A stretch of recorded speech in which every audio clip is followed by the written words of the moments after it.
Hola y bienvenidos a Risk Financial Learning, un podcast en el que te brindaré todo el contenido y discusiones sobre los temas de riesgos financieros más importantes de hoy en día. Mi nombre es José Ruiz de Castilla y para el episodio 2, hablaremos sobre una de las métricas de riesgo más importantes en cuanto a riesgo financiero nos referimos, el VaR. Desde finales de 1990, el VaR se ha hecho la forma estándar de medir y reportar el riesgo de mercado y la metodología ha también sido extendida al riesgo de crédito. Y es que el VaR nace de la necesidad de contar con una métrica de riesgo integral y consistente del riesgo de mercado.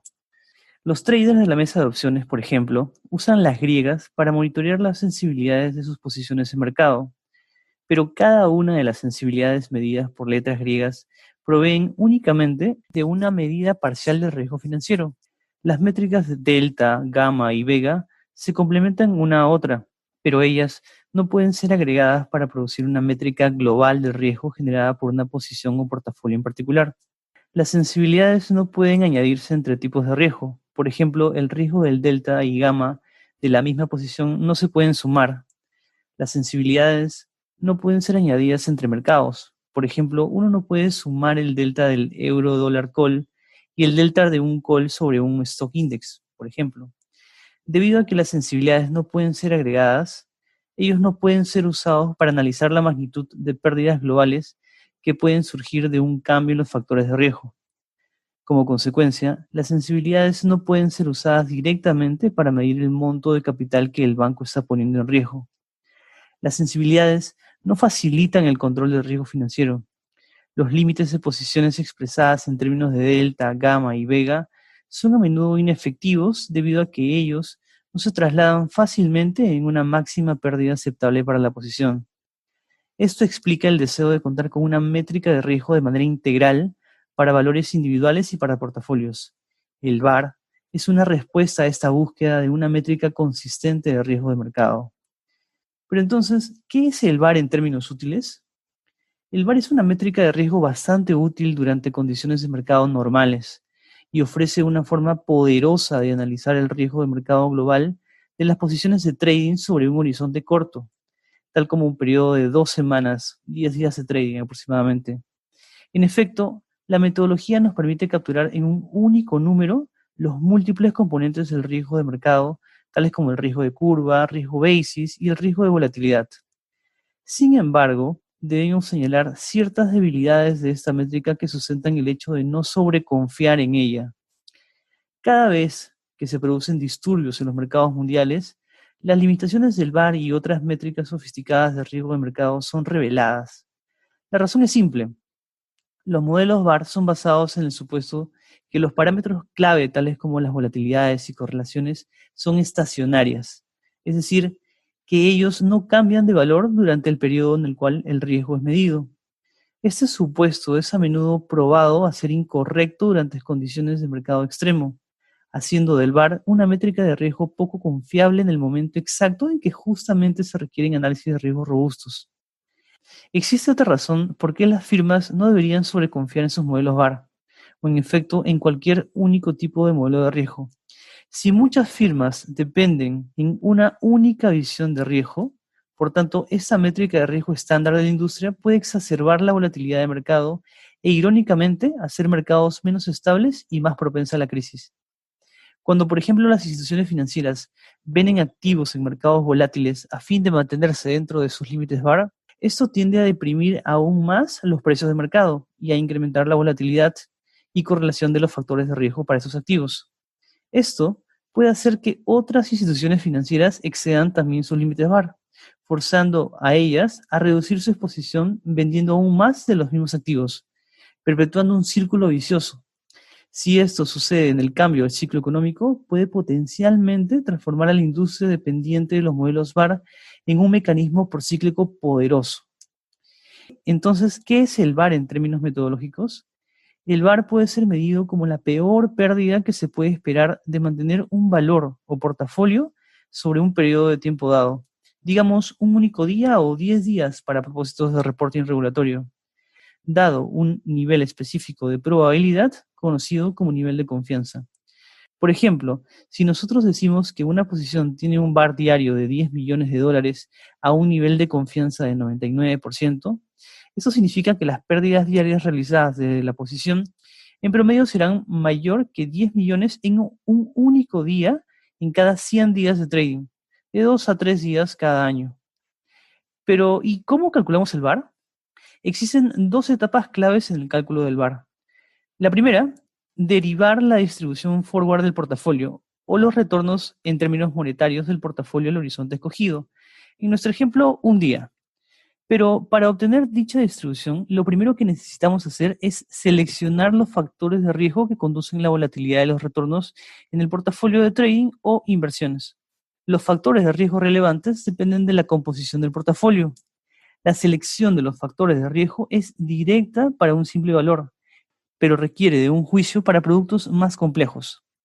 En el caso de un simple valor, tal como un forward dólar-euro, el valor de la posición es afectada únicamente por el tipo de cambio forward dólar-euro. En el caso de una opción call dólar-euro, el valor de la posición no depende únicamente del tipo de cambio dólar-euro, sino también de las tasas de interés del dólar y del euro a lo largo del vencimiento de la opción y de la volatilidad, por supuesto, dólar-euro. Ahora bien, habiendo identificado los factores de riesgo que generan la volatilidad en los retornos del portafolio, el analista de riesgo debe escoger una metodología apropiada para derivar la distribución. Y para ello existen tres alternativas: el enfoque analítico o de varianzas y covarianzas, el enfoque de simulación histórica y el enfoque de simulación Monte Carlo. Y segundo, para calcular el VaR, debemos identificar el percentil requerido de esta distribución que previamente hemos derivado, de modo que se pueda leer un único número de pérdida particular. Nosotros seleccionamos el primer percentil de esta distribución debido a que en nuestro ejemplo asumimos que la administración ha consultado por un VaR a un 99% de confianza. También asumimos que la distribución es normal. Por tanto, un nivel de confianza de 99% corresponde a un VaR de 2.33 desviaciones estándar. Dadas las diferentes metodologías que pueden ser aplicadas al cálculo del VaR y las muchas diferentes formas en las cuales los resultados pueden ser usados, ¿cómo el VaR es usado en la práctica para bancos y otras firmas alrededor del mundo? En lo que a metodología se refiere, en la práctica los bancos están usando los tres métodos. Sin embargo, el enfoque de simulación histórica es de lejos el más popular. El VaR es reportado a nivel de la firma, pero también en términos de categoría de riesgo individual, negocios y regiones geográficas, para bancos globales, naturalmente. Las firmas usan los números VaR para propósitos de reporting, por ejemplo, para reportar la exposición a riesgo de mercado en su trading book, cumpliendo con el pilar 3 de Basilea II. Estos números son también a menudo usados para calcular el capital regulatorio que el banco necesita mantener contra el trading book, cumpliendo con el pilar 1. En este punto debemos señalar que el VaR es consistente con el concepto de atribución de capital económico y el cálculo del retorno de capital ajustado por riesgo, también conocido como RAROC. Esencialmente, esto es debido a que el capital debe proporcionarse únicamente como colchón contra las pérdidas inesperadas. Cuando hablamos del VaR, la ganancia o pérdida esperada está ya preciada e incluida en el cálculo del retorno. Por tanto, ¿cuán exactamente el VaR se relaciona con el capital económico y capital regulatorio? El VaR representa el capital económico que los accionistas deberían de invertir en la firma o reservar contra una posición o portafolio en particular para limitar la probabilidad de default para un nivel de confianza predeterminado. El capital regulatorio, por otro lado, es el monto mínimo de capital impuesto por el regulador. Aun cuando las medidas de capital regulatorio son basadas en un cálculo VaR, en lugar de reglas mucho más simples, el capital económico difiere del capital regulatorio debido a que el nivel de confianza y el horizonte de tiempo son usualmente diferentes. Por ejemplo, cuando los bancos están determinando su capital económico por riesgo de mercado, ellos pueden escoger un nivel de confianza mayor que el 99% determinado por el regulador. Ellos pueden también variar el horizonte de tiempo cuando realizan un cálculo del capital económico, quizás usando un día para posiciones muy líquidas, tales como bonos del gobierno, y por tanto varias semanas para posiciones ilíquidas, tales como derivados de acciones, OTC de largo plazo. Por contraste, el regulador arbitrariamente determina el horizonte de tiempo de 10 días para cualquier posición de trading book. Pero entonces, ¿cómo es el VaR usado para limitar riesgos en la práctica? Para responder esa pregunta podemos enumerar 7 puntos. Punto 1. El VaR es una medida agregada de riesgo de todos los factores de riesgo. Una especial atracción es que este puede ser calculado a cada nivel de actividad en la jerarquía de negocios de una compañía. Por ejemplo, este puede ser calculado para cada actividad, por ejemplo, la mesa de trading, a nivel de unidad de negocio, por ejemplo, para el equity trading, y al nivel de la firma como un todo. Punto 2. Al nivel de la firma, el VaR ofrece una muy buena forma de representar el apetito por riesgo de corto plazo de la firma, debido a que éste mide la máxima pérdida que la firma puede incurrir bajo condiciones de mercado normales sobre un periodo de tiempo corto. Punto 3. El VaR provee una métrica común, consistente e integrada del riesgo a través de factores de riesgo, instrumentos y clases de activos. Por ejemplo, permite a los managers medir el riesgo de una posición de renta fija en una forma que es comparable y consistente con su análisis de riesgos de una posición de derivados de acciones, por ejemplo. Punto 4. El VaR puede proveer una medida agregada de riesgo y desempeño ajustada por riesgo. Este único número puede luego ser fácilmente trasladado en un requerimiento de capital. El VaR puede también ser usado para premiar a los empleados en la base del retorno de capital ajustado por riesgo generado por sus actividades. En otras palabras, este puede ser usado para medir el desempeño ajustado por riesgo. Sobre la base del concepto del retorno de capital ajustado por riesgo operado, el VaR también provee de un enfoque para evaluar ex ante inversiones y proyectos. Punto 5. Los límites de riesgo por línea de negocio pueden ser determinados en términos del VaR. Estos límites pueden ser usados para asegurarnos que los individuos no tomen más riesgo de lo que ellos están permitidos tomar. Los límites de riesgo expresados en unidades del VaR se pueden agregar fácilmente a través de la firma, desde la línea de negocio al nivel de la mesa de trading hasta el nivel top de la corporación. La capacidad de desglose de un sistema VaR permite a los risk managers detectar qué unidad está tomando más riesgo y también identificar el tipo de riesgo para el cual todo el banco está más expuesto. Por ejemplo, acciones, tasas de interés, monedas o vega del equity. Punto 7. Un sistema VaR permite a la firma analizar los beneficios de la diversificación del portafolio dentro de una línea de actividad y a través de los negocios.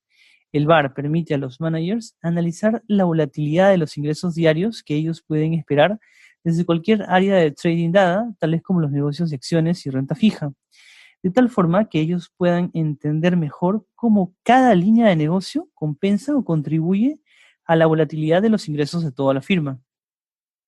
Ahora bien, una de las críticas más grandes del VaR es inherente a la metodología. El VaR no intenta ofrecer ninguna indicación de cuán grande o frecuente podría ser una pérdida una vez que ésta exceda el VaR. Es decir, el VaR no logra capturar lo que se conoce como riesgo de cola.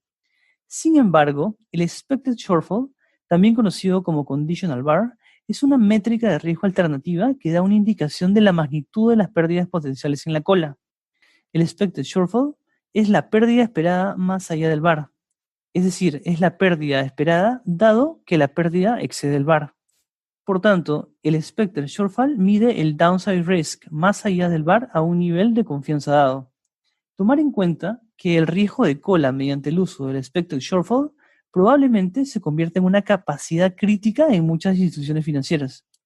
De hecho, en el Fundamental Review of Trading Book, publicado en el 2012, el Comité de Basilea llegó a proponer la adopción de esta métrica de riesgo en lugar del VaR.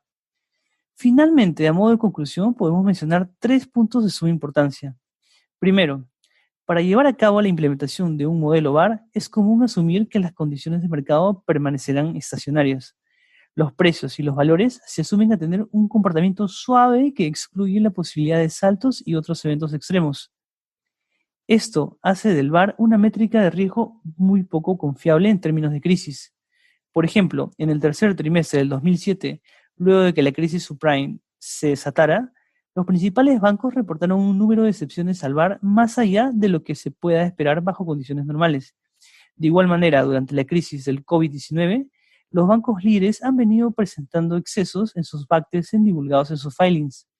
Segundo, aún ni los bancos con sistemas de riesgo más robustos y mejor implementados, ni los expertos en el tema saben cómo construir un modelo VaR que combinaría de manera significativa periodos de condiciones de mercado normales con periodos de crisis de mercado. Otro problema es que el VAR es usualmente usado dentro de un enfoque estático y es, por lo tanto, apropiado únicamente para relativamente horizontes de tiempo cortos. Todo ello implica que el VAR necesita ser cuidadosamente aplicado y los resultados interpretados por los tomadores de decisiones quienes entiendan las limitaciones necesarias del VAR. Finalmente, lograr una mirada integral del riesgo requiere de medidas de riesgo complementarias al VAR, tales como stress testing y análisis de escenarios, a fin de analizar los posibles efectos de eventos extremos que caen fuera de las condiciones normales de mercado. Y con esta última idea me despido hasta un siguiente podcast.